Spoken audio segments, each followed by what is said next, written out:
ಮಾರತಹಳ್ಳಿಯ ಅಶ್ವಥ್ ನಗರದಲ್ಲಿ ಟ್ಯೂಷನ್ಗೆ ಹೋಗಿ ಅಂತ ಪೋಷಕರು ಬೈದಿದ್ರಂತೆ. ಅದಕ್ಕೆ 13 ವರ್ಷದ ಬಾಲಕಿ ಮನೆ ಬಿಟ್ಟು ಶಿವಮೊಗ್ಗ ಹಾಗೂ ಚಿತ್ರದುರ್ಗ ಅಂತೆಲ್ಲ ರೌಂಡ್ ಹಾಕಿದ್ದಾಳೆ. ತನ್ನ ಬಳಿ ಆಧಾರ್ ಕಾರ್ಡ್ ಇದೆ ಅಂತ ಹೇಳಿ ಫೆಬ್ರವರಿ 1ರ ಮಧ್ಯಾಹ್ನ 3 ಗಂಟೆಗೆ 9 ವರ್ಷದ ಬಾಲಕನ ಜೊತೆಗೆ ಮನೆ ಬಿಟ್ಟು ಹೋಗಿದ್ದಾಳೆ. ಪೋಷಕರು ಎಚ್ಎಎಲ್ ಪೊಲೀಸ್ ಠಾಣೆಗೆ ದೂರು ಕೊಟ್ಟರು. ಪೊಲೀಸರು ಎಲ್ಲಾ ಠಾಣೆಗಳಿಗೆ ಮಾಹಿತಿಯನ್ನು ಹಂಚಿಕೊಂಡ್ರು. ಮಕ್ಕಳ ಫೋಟೋವನ್ನ ಚಿತ್ರದುರ್ಗದಲ್ಲಿ ನೋಡಿದಂತಹ ಸಾರ್ವಜನಿಕರೊಬ್ಬರು ಮಾಹಿತಿ ಕೊಟ್ಟ ನಂತರ ಮತ್ತೆ ಮಕ್ಕಳನ್ನ ಕರ್ಕೊಂಡ್ಬರಲಾಗಿದೆ. ಆಧಾರ್ ಕಾರ್ಡ್ ಇದೆ ಅಂತ ಹೇಳಲ್ಲ, ಆಧಾರ್ ಕಾರ್ಡ್ ತಗೊಂಡು ಅಂದ್ರೆ ಫ್ರೀ ಬಸ್ ಇದೆ ಅಂತ ತೋರಿಸಿದ್ರೆ ಫ್ರೀಯಾಗಿ ಓಡಾಡ್ಬೋದು ಅಂತ. ಇದು ಒಂದು ಕತೆ. ಈಗ ನೆಕ್ಸ್ಟ್ ಇದು ಇನ್ನೊಂದು ಥರದ ಪೇರೆಂಟಿಂಗ್ ಇಶ್ಯೂ. ಇದು ಟ್ಯೂಷನ್ಗೆ ಓದು ಹೋಗಬೇಡ ಮಾಡಬೇಡ. See ultimately this all shows only one thing. ನೀವು you have to decide mobile ಅನ್ನೋದು ಎಷ್ಟು ಬೇಕು ನನ್ನ ಮಗುಗೆ ಮತ್ತು ಯಾವ ಸಮಯದಲ್ಲಿ ಅದು ಆ ಮಗುಗೆ ಸಿಕ್ಕಬೇಕು, ದಿನದಲ್ಲೂ ಹಾಗೂ ವಯಸ್ಸಿನಲ್ಲಿ, ಯಾವ ವಯಸ್ಸಿನಲ್ಲಿ ಸಿಗಬೇಕು. ಕೆಲವು ಪೇರೆಂಟ್ಸು ವಾದ ಮಾಡಿದ್ದನ್ನು ಕೇಳಿದ್ದೀನಿ. ಕೆಲವು ಶಾಲೆಗಳಲ್ಲಿ ಮೊಬೈಲನ್ನು ಬ್ಯಾನ್ ಮಾಡಿದ್ದಕ್ಕೆ ಭಾಳ ಐನ್ಸ್ಟೀನಿನ ಮರಿಮೊಮ್ಮಕ್ಕಳ ಥರ ಆಡೋಂತಹ ಪಟಿಂಗ ಪೇರೆಂಟ್ಸ್ ಇದ್ದಾರೆ ಈ ದೇಶದಲ್ಲಿ. ಬರೀ ಬುರ್ಡೆ ಬಿಟ್ಕೊಂಡು ಸ್ಟೈಲ್ ಮಾಡ್ಕೊಂಡು ಶೋಕಿ ಮಾಡ್ಕೊಂಡು ಓಡಾಡೋರುಗಳು. ಅವರು ಮಾಡಿರೋ ವಾದ ಕೇಳಿದ್ದೀನಿ ನಾನು. ಇದನ್ನು ಏನಂದರೆ, ನನ್ನ ಮಗುಗೆ ಮೊಬೈಲ್ ಇಲ್ಲದಿದ್ದರೆ ಆಗಲ್ಲ ಸ್ಕೂಲಲ್ಲಿ. ಯಾಕೆ?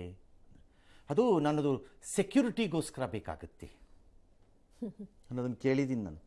ಸೆಕ್ಯೂರಿಟಿಗೆ ಬೇಕಾದರೆ ಇನ್ಕಮಿಂಗ್ ಕಾಲ್ ಬರೋ ಥರದ್ದು ಸಿಂಪಲ್ ಮೊಬೈಲ್ ಸೆಟ್ ಕೊಡಿಸಿ. ಇದು ಯಾಕೆ ಕೊಡಬೇಕು? ಆಂಡ್ರಾಯ್ಡ್ ಹಾಕಬೇಕು. ನಾನು ಕೇಳಿದ್ದೀನಿ ರಿವರ್ಸು. ಉತ್ತರ ಕೊಡಲ್ಲ ಅದಕ್ಕೋರು. ಅಲ್ಲ, ಅದು ಬಿಡಿ, ಯಾವಾಗಲೂ ಏನೋ ಒಂದು 10 ನಿಮಿಷ ನೋಡ್ಕೋತಾರೆ. ನೀವು ನಿಮ್ಮ ಮಗುನ ಡಿಪೆಂಡೇ ಮಾಡಬೇಕು ಅಂದ್ರೆ ಮಾಡ್ಕೋಬೋದು. ಹೆತ್ತವ್ರಿಗೆ ಹಗಣ ಮುದ್ದು, ನಮಗೇನು ಹೋಗಬೇಕು, ಸಾಯ್ಲಿ ಬಿಡು ಅಂತೀವಿ.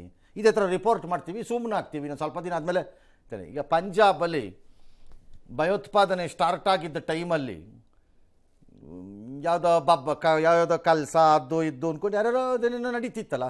ಆಗ ಒಂದು 2 ಜನನ್ನ ಡಮ್ ಅಂತ ಅವ್ರು ಹೊಡೆದಾಕ್ಬಿಟ್ರೆ ಎಲ್ಲರೂ ಒಂದು ಕಡೆ. ಅವತ್ತಿನ ಟೆರರಿಸ್ಟ್ಗಳು ಅಲ್ಲಿ ಪಂಜಾಬ್. ಅಯ್ಯೋ, ಬೆಳಗ್ಗೆ ಪೇಪರ್ಲಿ ಇಷ್ಟಪ್ಪ ಹಾಕೋರು. ಪಂಜಾಬ್ನಲ್ಲಿ ಭಯೋತ್ಪಾದಕತೆಗೆ 2 ಸಾವು, 3 ಸಾವು, 1 ಸಾವು ಅಂದ್ಕೊಂಡು ಹಾಕೋರು. ನಿಧಾನಕ್ಕೊಂದು ವರ್ಷ ಕಳೀತು, ನಿಧಾನಕ್ಕೆ 1.5 ವರ್ಷ ಕಳೀತು. ಲಟಕ್ಕಂತ ಈ ಸೈಡ್ ಕೊಟ್ಟೋಗ್ಬಿಡ್ತದು. ಆಮೇಲೆ ಟಳಕ್ಕಂತ ಕೆಳಕ್ಕೆ ಇಳಿದು ಬಿಡ್ತು. 30-20 ಹೊಡೆದ್ರೆ 30 ಕಿಲ್ಡ್ ಅಂತ ಬರೋಕ್ಕೆ ಸ್ಟಾರ್ಟ್ ಆಯಿತು. People will get used to it. ಹಾಗೆ ಇಲ್ಲವೇ ಸಾಯ್ತಾ ಇದ್ರೆ ಸಾಯಿರಿ ಅಂತ ಬಿಟ್ಕೋತಾರೆ ಜನ. They will get used to it. 130 ಕೋಟಿ ಇದ್ದೀವಿ, ಭಾಳ ಲಾಸ್ ಏನಾಗಲ್ಲ ನಮಗೆ. ಬೇಜಾನಿದೆ ಪಾಪ್ಯುಲೇಷನ್. ನೀವು ನಿಮ್ಮ ಮನೇಲಿ ಮಕ್ಕಳಿರ್ಬೇಕಾ ಯೋಚನೆ ಮಾಡ್ಬೇಕಷ್ಟೇ. ಇದನ್ನು ಪೇರೆಂಟ್ಸೇ ತಗೋಬೇಕು ಈ ನಿರ್ಧಾರನ. You have to take, you have no other option. Actually government should encourage. ನನ್ನ ಪ್ರಕಾರ ಬರೀ ಕೀಪ್ಯಾಡ್ ಇರೋಂತಹ ಮೊಬೈಲ್ಗಳ ಪ್ರೊಡಕ್ಷನನ್ನು ಮಾಡಿ ಮಕ್ಕಳಿಗೆ ಕಡಿಮೆ ರೇಟಲ್ಲಿ ಕೊಡೋದಕ್ಕೆ ಎನ್ಕರೇಜ್ ಮಾಡಬೇಕು ಕಂಪನಿನ. ನೀವು ಸರ್ಕಾರದಿಂದ ಸಬ್ಸಿಡಿ ಕೊಡಿ ಅಂತ ಹೇಳಿಲ್ಲ, ಕಂಪ್ನಿಗಳಿಗೆ ಎನ್ಕರೇಜ್ ಮಾಡಬೇಕು. ಚಿಲ್ಡ್ರನ್ ಮಾಡೆಲ್ ಅಂತ ಮಾಡಿ ಅದ್ರಲ್ಲಿ ಏನೂ ಸಿಕ್ಕಬಾರ್ದು. ಅದನ್ನು ಸ್ಕೂಲಿಗೆ ತಗೊಂಡೋಗ್ಬೇಕು ಮಕ್ಕಳು. ಲಿಮಿಟ್ ಮಾಡಬೇಕು. ಹಾಂ, ನಮ್ಮ ರಾಜಕಾರಣಿಗಳದೆಲ್ಲ ಎಲ್ಲಿ ಯೋಚನೆ ಮಾಡ್ತಾರೆ? ಯಾಕೆ ಮಾಡ್ತಾರೆ? ಕಂತ್ರಿ, ಏ ನಾಯಿ, ಏ ನರಿ, ಏ ದ್ರೋಹಿ, ಏ ದೇಶದ್ರೋಹಿ, ಏ ಹಲ್ಕಟ್, ಏ ಕಚಡ. ಆಮೇಲೆ ಬಾಣ ಇಬ್ಬರು ಏಸ್ಗೆ ತಿನ್ಕೊಂಬರೋಣ ಅಂತ ಹೋಗ್ಬಿಡ್ತಾರೆ ಒಟ್ಟೊಟ್ಟಿಗೆ ಅಷ್ಟೇ. ಅವ್ರಿಗೇನಾಗಬೇಕು ಹೇಳಿ? ಅದಕ್ಕೆ ಅವಾಗ ಹೇಳಿದ್ದು, ನಾನು ನೋಡೇ ಇಲ್ಲ ಆ ಥರ ದೊಡ್ಡವ್ರ ಮನೆಗಳಲ್ಲಿ ಈ ಥರದ ಸಂಕಟದ ಸನ್ನಿವೇಶ ಬಂದಿರೋದನ್ನು. ಬಂದಿದ್ದಿದ್ರೆ ಬಿಸಿ ಮುಟ್ತಿತ್ತು. ಸದಾಶಿವನಗರದ ರಸ್ತೆಯಲ್ಲಿ 4 ಚೈನ್ ಸ್ನ್ಯಾಚ್ ಆಗಲಿ ನೋಡ್ತಾ ಇರಿ. ಸಿಟಿ ಪೊಲೀಸ್ ಹೆಂಗಾಡ್ತಾರೆ ಅಂತಾಗ ನೋಡ್ತಾ ಇರಿ.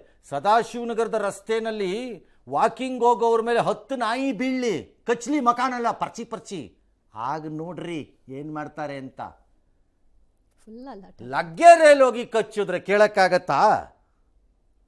ಯಾರೋ ಸಾಯ್ತಾರೆ. ಎಸ್.